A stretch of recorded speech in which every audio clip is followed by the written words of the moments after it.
तर hi my YouTube family. तर आज आपण बनवणार आहोत थालीपीठ. तर थालीपीठ ही एक महाराष्ट्रीयन रेसिपी आहे. तर यासाठी मी इथे काकडी घेतलेली आहे. ती काकडी मी किसून घेतलेली आहे, तुम्ही पाहू शकता. तर आता यासाठी आपण इथे मिरच्या घेतलेल्या आहेत आणि या मिरच्यांचे देठ काढून आपल्याला लागण तेवढ्या मिरच्या आपण देठ काढून घेणार आहोत व 5 लसणाच्या पाकळ्या सोलून घेणार आहोत व मिक्सरच्या भांड्यामध्ये लसूण, हिरवी मिरची, लसूण आणि यामध्ये थोडासा ओवा घालणार आहोत आणि हे कोथिंबीर आणि ओवा घालून सगळं बारीक करून घेणार आहोत. तर तुम्ही पाहू शकता इथे मी बारीक करून घेतलेलं आहे. तर आता ही सगळं आपण पिठामध्ये मिक्स करणार आहोत.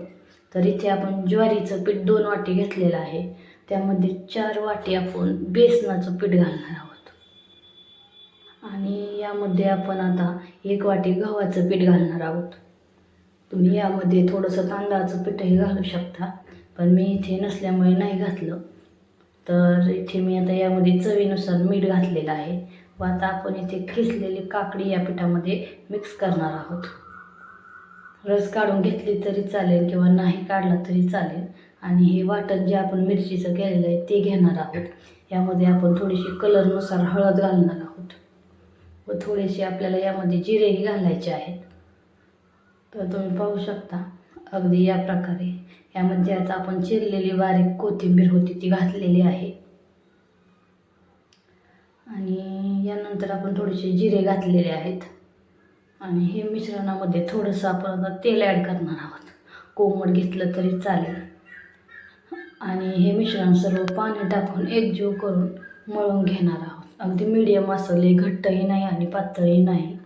आणि यानंतर तव्यावर आपण थोडंसं तेल लावून घेणार आहोत आणि हे तेल सर्व तव्यावर पसरून घेतल्यानंतर यावर आपण थालीपीठ थापणार आहोत. तर थालीपीठ आपण हाताच्या साहाय्याने तेल लावून किंवा पाण्याचा हात लावून थापायचं आहे व यानंतर याला छोटे छोटे छिद्र करायचे आहेत आणि यामध्ये थोडंसं तेल घालायचं आहे व हे सर्व झाल्यानंतर आपण हे सर्व तेल सगळ्या थालीपीठाला लावल्यानंतर इथे गॅस पेटवून घेणार आहोत व गॅसवर तवा आपण थालीपीठ लावलेला ठेवणार आहोत. तुम्ही इथे पाहू शकता इथे आपण आता तवा ठेवलेला आहे व थोडंसं तापलेलं आहे आता आणि यावर आपण आता झाकण ठेवणार आहोत. तर आता थालीपीठ झालेलं आहे एक साईडने, तर आपण दोन्ही साईडने तेल टाकून भाजून घेणार आहोत. अगदी या प्रकारे तुम्ही तेल, बटर किंवा तूप काहीही वापरू शकता. मी इथे तुपाच्या ऐवजी बटरच्या ऐवजी तेल वापरलेलं आहे. तर तुम्ही पाहू शकता हे दोन्ही बाजूने असं क्रिस्पी झालेलं आहे, असं खमंग असं झालेलं आहे आणि तुम्ही एकदा नक्की बनवून ट्राय करा. कसं वाटलं मला सांगा. तर आता आपलं थालीपीठ तयार आहे. हे थालीपीठ तुम्ही चटणी, शेंगदाण्याची, दही, तूप कशाही सोबत वाढू शकता, अगदी इथे मी दाखवल्याप्रमाणे.